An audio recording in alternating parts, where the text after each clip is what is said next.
Minas é um lugar pacato.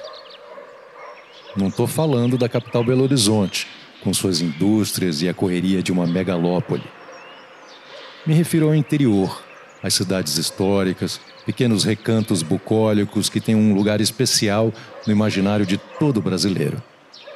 Com certeza é um lugar que traz uma sensação reconfortante, com uma paisagem cheia de morros verdejantes e pastos a perder de vista, onde as pessoas são tranquilas e amigáveis e não se perderam ainda na frieza de quem luta para sobreviver na selva de pedra.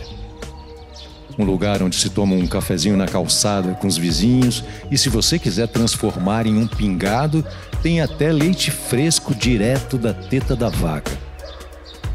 Nessa terra de leite e mel, as tetas das vacas são fartas e os bezerros são muitos, sempre correndo soltos nas pastagens bem cuidadas por esse povo gentil e de sorriso manso.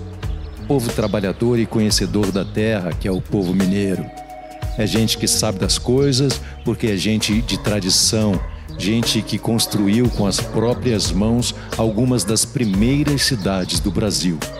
Gente que carrega no sangue histórias de luta, de vitórias e derrotas, de vida e morte, mas acima de tudo, histórias de esperança. Eu sou o Casé Pessini e é uma dessas histórias que eu vou contar hoje. Vamos lá?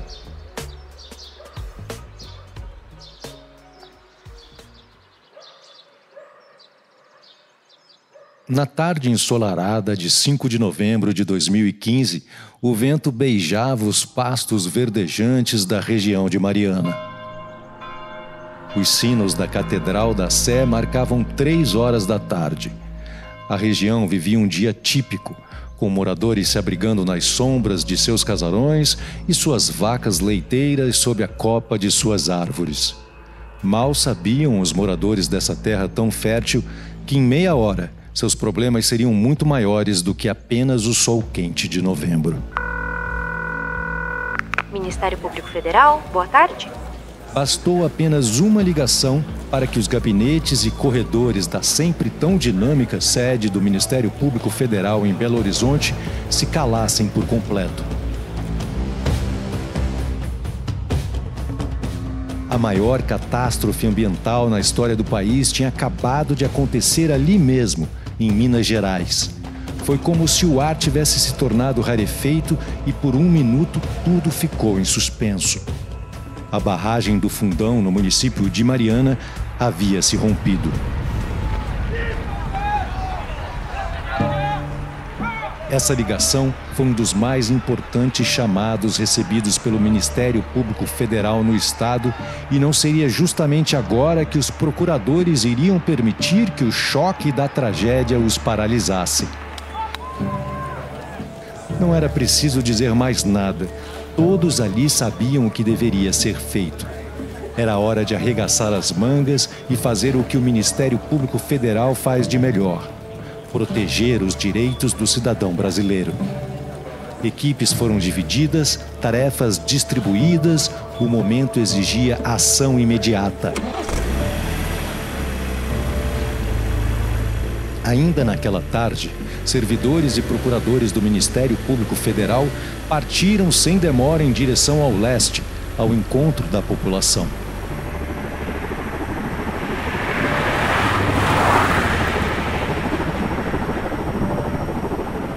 As equipes mal conseguiram alcançar os limites do município. Tudo que os olhos incrédulos podiam enxergar era um cenário de completa devastação. A região estava irreconhecível, completamente engolida por uma massa espessa de lama de rejeitos tóxicos. Casas desapareceram sob toneladas de detritos. Portões, móveis, eletrodomésticos, tudo arrastado como se a vida da região, antes tão próspera, tivesse sido completamente apagada. Pessoas sumiram. Outras ficaram ilhadas, presas em telhados ou árvores, esperando que alguém viesse resgatá-las. Os barulhos que tomavam a imensidão de lama eram apavorantes. Gritos de socorro, hélices de helicópteros, choro, o ranger de estruturas cedendo sob o peso da lama. O cheiro pesado da destruição enchia o ar, misturando terra, produtos químicos e a tragédia de vidas interrompidas. O cenário era desolador, implacável, e o peso da perda parecia esmagar não apenas a região atingida, mas o Brasil inteiro.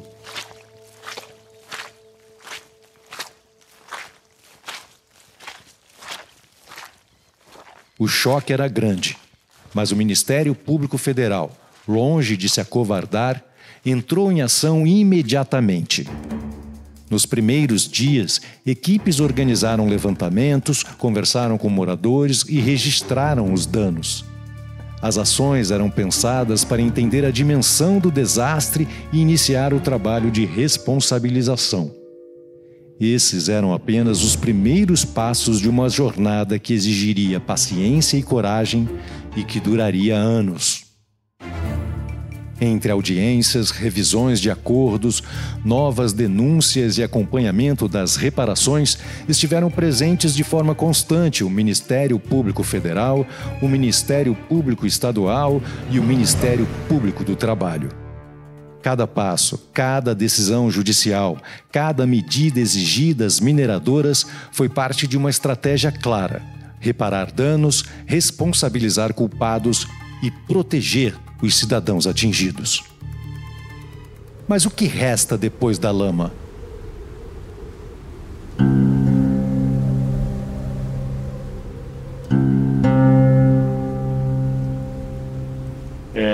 Perdi vários animais, devastou toda a minha propriedade, todo o capim, né, em si, né, o capim que o gado comia, foi devastado.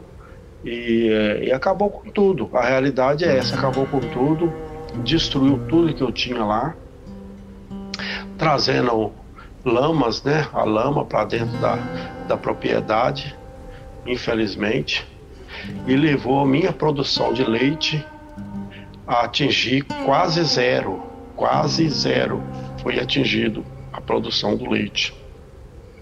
Tirava 2.480 litros de leite e a minha produção foi quase a zero, quase enlouqueci, infelizmente, chorei muito na minha vida e até hoje estou desse jeito com a minha propriedade. Aí não me cruzei os braços, né? Não me cruzei os braços. Isso estou falando do leite, perdi o leite, né? Perdi gado, muito gado, muita vaca de leite caríssima e prejuízo enorme. E fora a plantação que eu tinha de coco, que era 760 pés de coco e foi todo devastado, acabou com tudo, morreu. E fiquei sem força um bom tempo, pelejando, né, com a vida e tentando retomar. Me desculpa eu não ter me identificado. O meu nome é Adenilson Santana Guerra, né?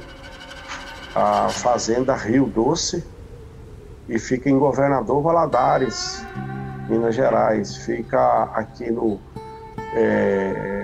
Córrego do Travessão, parece Córrego do Travessão, mas ela fica situada aqui dentro de Valadares, Ilha Braba, que fica perto de Baguari. A gente está aqui no pego o encontro dos dois rios, que é o Rio Doce com o Rio Suaçuí pequeno. Então eu sou proprietário dessa fazenda que se chama Fazenda Rio Doce. Entre tudo que tinham perdido, os produtores rurais iam se dando conta de que essa tragédia havia tomado mais do que suas casas, suas cidades e a vida de seus parentes e conhecidos. Tinha também lhes tirado o direito de trabalhar na sua terra e produzir seu próprio sustento de maneira digna e honesta. Meu nome é Maria Célia Albino de Andrade, resido aqui na Fazenda Pedreira, sou produtora rural da cidade de Conselheiro Pena. Levava uma vida normal, participei bastante tempo do programa Balde Cheio, né? E quando eu estava com a vida toda assim, rodando, vamos falar assim, no redondinho, de forma que eu tinha aprendido a lidar com leite e fazer manejo, tudo certinho, propriedade já funcionando como unidade demonstrativa do projeto Balde Cheio.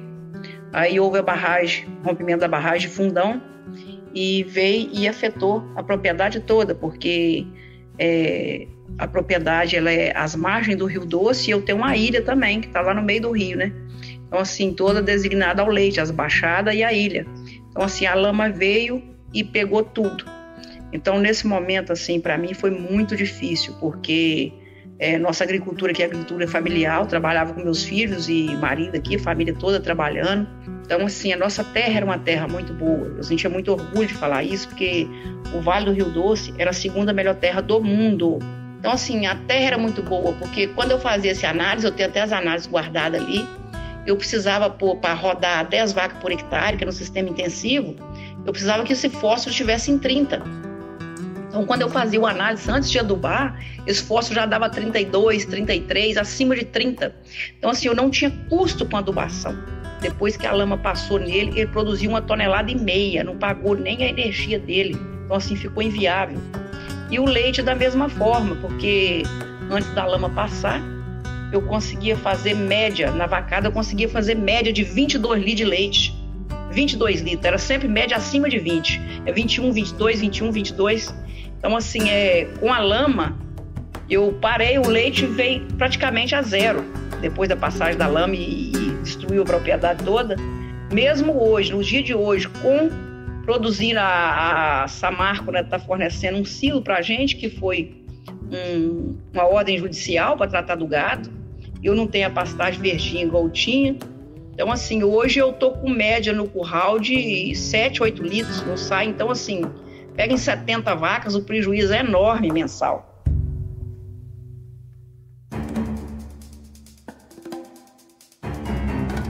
Como protetor dos direitos coletivos, o Ministério Público Federal não podia descansar.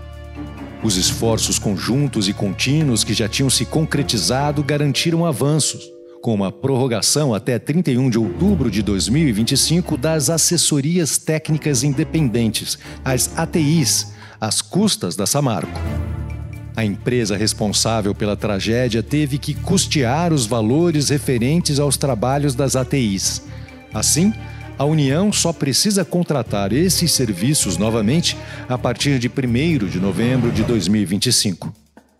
Outra conquista das ações do Ministério Público Federal e Estadual junto a outras instituições da Justiça foi a destinação de R$1 bilhão ao Programa para Mulheres, no acordo de repactuação destinado a 200 mulheres em situação de vulnerabilidade que também foram atingidas. Esses valores estavam focados em reparação e promoção dos direitos. E o Programa de Investimentos e Desenvolvimento também foi prorrogado 2 vezes, sempre em atenção às solicitações do Ministério Público Federal e demais órgãos, garantindo a continuidade de projetos essenciais para a recuperação das comunidades e a proteção dos direitos das pessoas atingidas. Mas nada disso trazia de volta o direito à sua terra e seu trabalho para Denilson, Maria Célia e tantos outros produtores rurais da região que foram amargamente atingidos pela lama. O guardião do futuro não descansou. Permaneceu ao lado das famílias produtoras e dessa comunhão surgiu um projeto de resgate e recuperação das terras devastadas. Era a esperança voltando a brotar no solo mineiro. O programa Intensificação de Sistemas de Produção de Leite a Pasto para melhorar o balanço de carbono em regiões impactadas por rompimentos de barragens de mineração não era apenas técnica, era cuidado com o que restava e resgate do que se perdera. Os resultados, ainda que lentamente, começaram a aparecer. Nascido do primeiro edital do programa Participa Minas, criado a partir de uma parceria entre o Ministério Público Federal, a Universidade Federal de Viçosa e a Fundação Arthur Bernardes, o projeto de extensão busca trabalhar pela recuperação das pastagens degradadas e colaborar para o controle da emissão dos gases de efeito estufa na pecuária leiteira. Além de recuperar os terrenos destruídos, a ideia é construir um modelo mais sustentável de produção. O solo que antes parecia perdido começa a respirar sob cuidados constantes.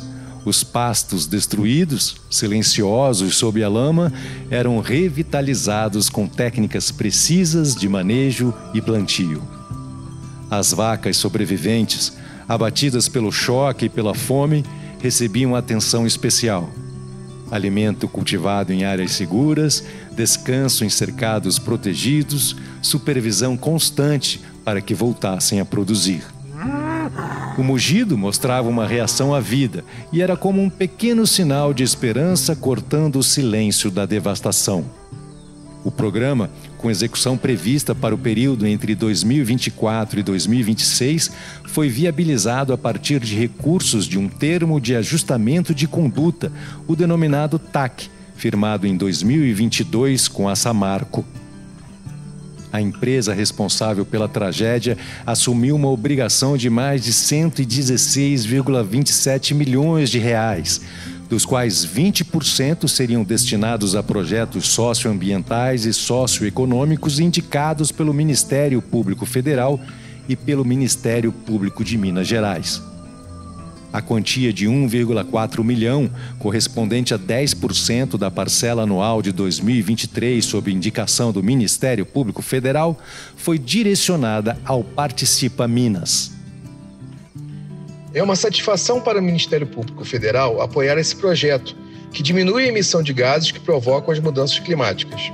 É a demonstração de que atuar extrajudicialmente, com a mudança de comportamento e a indenização por condutas irregulares, e reverter os resultados para a população afetada, pode mudar a vida dos atingidos e trazer ganhos para toda a sociedade. Os pastos recebiam um tratamento paciente, que ia além da sua recuperação e buscava estabelecer uma nova relação de emissão de carbono na natureza.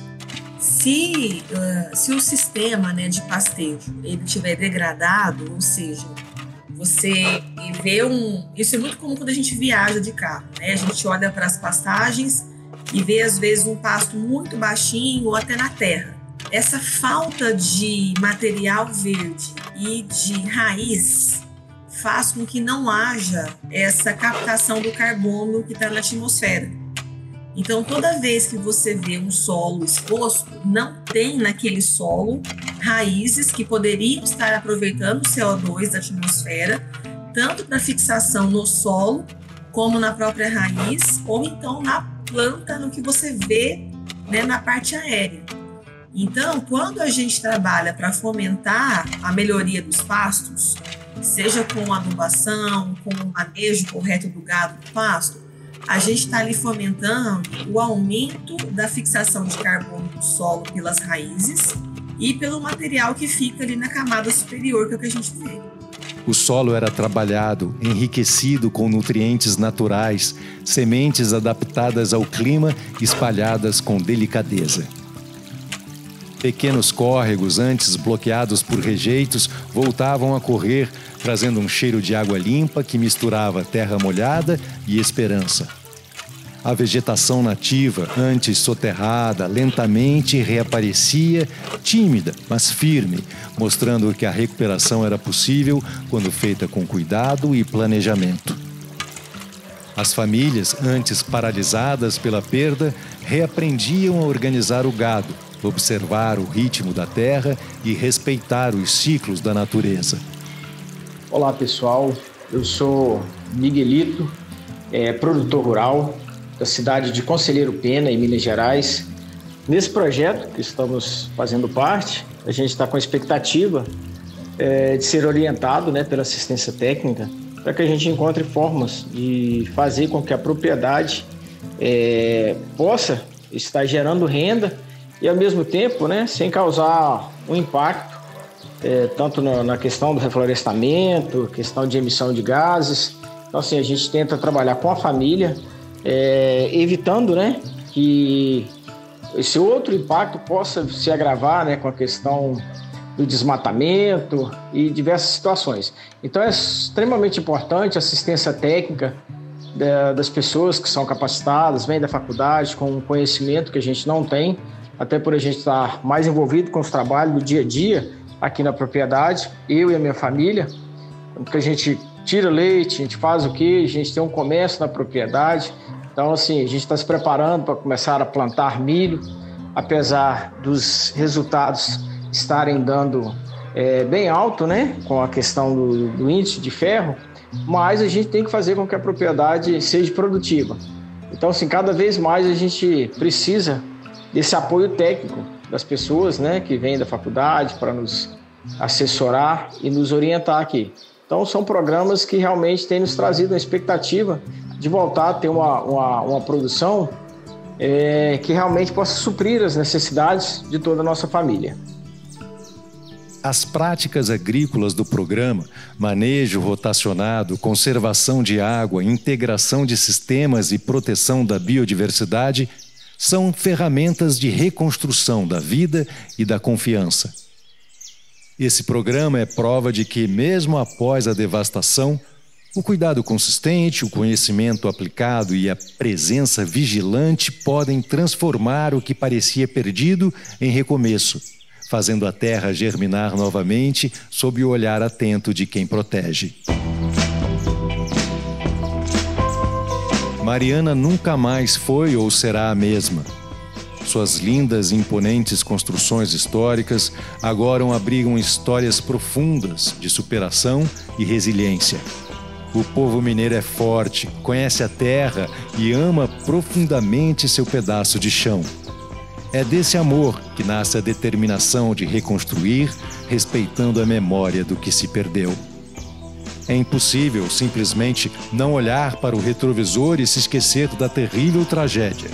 Mas o Ministério Público Federal busca oferecer aos produtores a oportunidade de olhar para frente. E tem uma inovação estratégica nesse processo, a possibilidade de criação de um selo especial para quem conseguir reduzir o balanço de carbono. A meta é formar uma associação entre os 35 produtores participantes. Depois de comprovar que conseguem emitir menos carbono por litro de leite do que a média nacional, eles receberão um laudo técnico e, com ele, o selo de sustentabilidade. Para o Ministério Público Federal, ações como essa ajudam a impulsionar a produção, a valorizar e elevar a autoestima dos produtores que acreditam que há um futuro melhor e que eles não estão sozinhos. Assim chegamos ao final do episódio de hoje de Ministério Público Federal, Guardião do Futuro, Protetor de Direitos. É importante lembrar que cada um de nós pode ser um guardião do futuro e protetor de direitos. Eu sou Casé Pessini, sou um guardião do futuro e te convido a também ser. Acesse mpf.mp.br/guardião travessão futuro e descubra materiais exclusivos para baixar, compartilhar nas redes sociais e ajudar a levar essa mensagem ainda mais longe, inspirando mais pessoas.